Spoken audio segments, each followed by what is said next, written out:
আসসালামু আলাইকুম। এসেছিলাম কিছু কসমেটিকের জিনিস কিনতে আর ঘরের জন্য কিছু ব্যবহারের জিনিসপত্র কিনতে। এসে দেখি এখানে আমার এক বোন, যিনি আমারই অডিয়েন্স, আমাকে খুব ভালোবাসে। পরিচিত হয়ে আমার খুব ভালো লাগছে।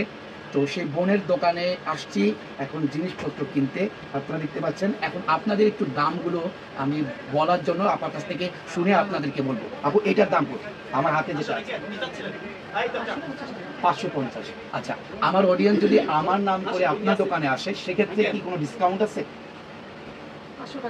500 টাকা শুধুমাত্র আপনার নামটা বলে। আমার নামটা যদি আমার মিরপুরের আশেপাশে কেউ থাকেন, আমি দোকানের অ্যাড্রেসটা স্ক্রিনে দিয়ে দিব। আমার নাম করে যদি এই দোকানে আসেন স্পেশাল একটা ডিসকাউন্ট পাবেন। 50 টাকা হোক আর আদার্স যে কোনো মাল নিলে একটা স্পেশাল ডিসকাউন্ট পাবেন আমার নামে। এখানে অনেক কিছু রয়েছে, আমি একটু দেখাতে চাই।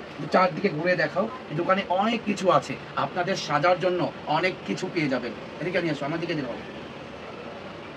দোকান ভর্তি আপনাদের মেয়েদের, আমার মেয়ে বোনেরা যারা রয়েছেন, আমার মেয়ে অডিয়েন্স যারা রয়েছেন, তাদের জন্য অনেক কিছু আপনারা এক ছাদের নিচেই পেয়ে যাবেন। যারা স্পেশাল, এটা আসলে মূলত নাম জন্য কি বলে, এটা নাম জন্য কি বলে? Under garments. আচ্ছা, আন্ডার গার্মেন্টস এর জন্য যারা ভালো মানের নিতে চান, যারা ভালো মানের যারা উন্নত মানের বেড়া পেন্টি, তারপরে যে হাতে সুন্দর সুন্দর নকশিওয়ালা চুড়ি নিতে চান, আমার বোনের দোকানে চলে আসবেন। ঠিক আছে, আমি বোনের একটা ভিজিটিং কার্ড আমার ভিডিওর উপরে স্ক্রিনে দিয়ে দিব, আপনারা সবাই আসবেন। আর বোন অনেক ভালো, ইনশাল্লাহ আসবেন, আপনারা অনেক খুশি থাকবেন এবং কম প্রাইসে নিতে পারবেন, আমি আশাবাদী। সবাই কিন্তু চলে আসবেন আমার এই বোনের দোকানে। ঠিক আছে, আমার নাম বললেই স্পেশাল ডিসকাউন্ট। ওকে, আল্লাহ হাফেজ। এখন আমরা কিছু জিনিসপত্র কিনেছি, এগুলো নিয়ে সোজা বাসায় চলে যাব। আপনারাও কিন্তু এই জিনিসগুলোই কিনতে চলে আসবেন। আল্লাহ হাফেজ। ঠিক আছে, ওকে।